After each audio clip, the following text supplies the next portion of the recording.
আসসালামু আলাইকুম সম্মানিত দর্শক মণ্ডলী, আশা করি আপনারা সবাই সুস্থ আছেন। ডিএনএ হোমিও কেয়ারের পক্ষ থেকে কোষ্ঠবদ্ধতা ও হোমিও চিকিৎসার তৃতীয় পর্বে আমি আপনাদের স্বাগত জানাচ্ছি। আজকের আলোচনার বিষয় কোষ্ঠবদ্ধতা ও হোমিও চিকিৎসা। আজকে আমি কোষ্ঠবদ্ধতায় ব্যবহার হয় এমন আরও গুরুত্বপূর্ণ 5টি হোমিও ওষুধের বৈশিষ্ট্য, রোগের লক্ষণ ও সেবনবিধি নিয়ে আলোচনা করব। এখনো যারা আমার চ্যানেলটি সাবস্ক্রাইব করেননি, দ্রুত সাবস্ক্রাইব করে দিন, নোটিফিকেশন বাটনটি অন করে দিন, যাতে পরবর্তী ভিডিওগুলো আপলোড করার সাথে সাথে আপনার কাছে পৌঁছে যায়। আজকের আলোচনায় অনেক গুরুত্বপূর্ণ বিষয় থাকবে, যা আপনার নিজের বা আপনার পরিবারের সদস্যদের বা আপনার আশেপাশের মানুষদের প্রয়োজন হতে পারে। তাই ভিডিওটি না টেনে মনোযোগ সহকারে পুরো ভিডিও দেখার জন্য অনুরোধ করছি।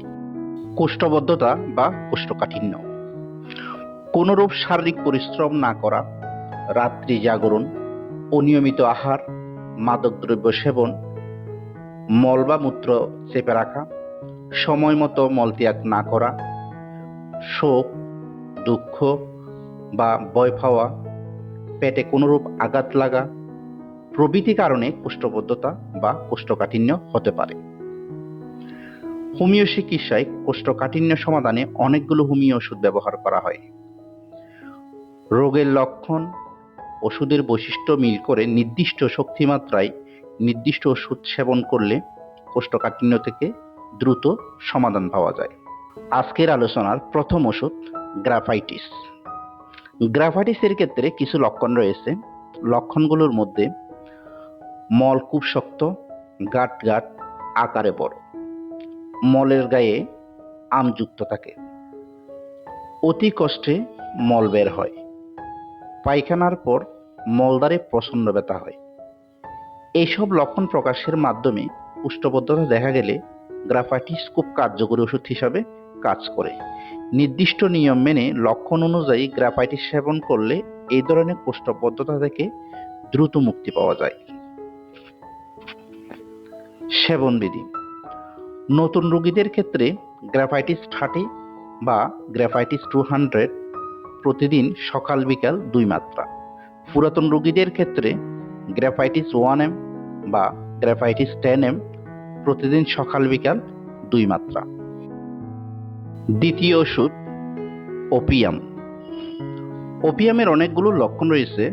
লক্ষণগুলোর মধ্যে পেটে প্রচুর পরিমাণ মল জমে থেকেও পায়খানার বেগ আসে না, 2 বা 3 দিন পর পর পায়খানা হয়, কালো রঙের গুটলে শক্ত মল বের হয়। এইসব লক্ষণ প্রকাশের মাধ্যমে কোষ্ঠবদ্ধতা দেখা গেলে ওপিয়াম খুব কার্যকরী ওষুধ হিসাবে কাজ করে। নির্দিষ্ট নিয়ম মেনে লক্ষণ অনুযায়ী ওপিয়াম সেবন করলে এই ধরনের কোষ্ঠবদ্ধতা থেকে দ্রুত মুক্তি পাওয়া যায়। সেবনবিধি: নতুন রোগীদের ওপিয়াম 30 বা ওপিয়াম 200 প্রতিদিন সকাল বিকাল 2 মাত্রা। পুরাতন রোগীদের জন্য ওপিয়াম 1M বা 10M প্রতিদিন সকাল বিকাল 2 মাত্রা। তৃতীয় ওষুধ ম্যাগনেসিয়াম ইউর। ম্যাগনেসিয়াম ইউরের কিছু নির্দিষ্ট লক্ষণ রয়েছে। লক্ষণগুলোর মধ্যে শুষ্ক মল গাঁট গাঁট হয়ে ভেঙে ভেঙে নির্গত হয়, মাঝে মাঝে মলের গায়ে আম দেখা যায়, শিশুদের কোষ্ঠবদ্ধতা দেখা দেয়। এসব লক্ষণের মাধ্যমে কোষ্ঠবদ্ধতা দেখা গেলে ম্যাগনেসিয়াম ইউর খুব কার্যকরী ওষুধ হিসেবে কাজ করে। নির্দিষ্ট নিয়ম মেনে লক্ষণ অনুযায়ী ম্যাগনেসিয়াম ইউর সেবন করলে এই ধরনের কোষ্ঠবদ্ধতা থেকে মুক্তি পাওয়া যায়। সেবনবিধি: নতুন রোগীদের ক্ষেত্রে ম্যাগনেসিয়াম ইউর 6 বা ম্যাগনেসিয়াম ইউর 30 দিনে 3 বার ব্যবহার করা হয়। আর পুরাতন রোগীদের ক্ষেত্রে ম্যাগনেসিয়াম ইউর 200 বা ম্যাগনেসিয়াম ইউর 1M সকাল বিকাল 2 মাত্রা।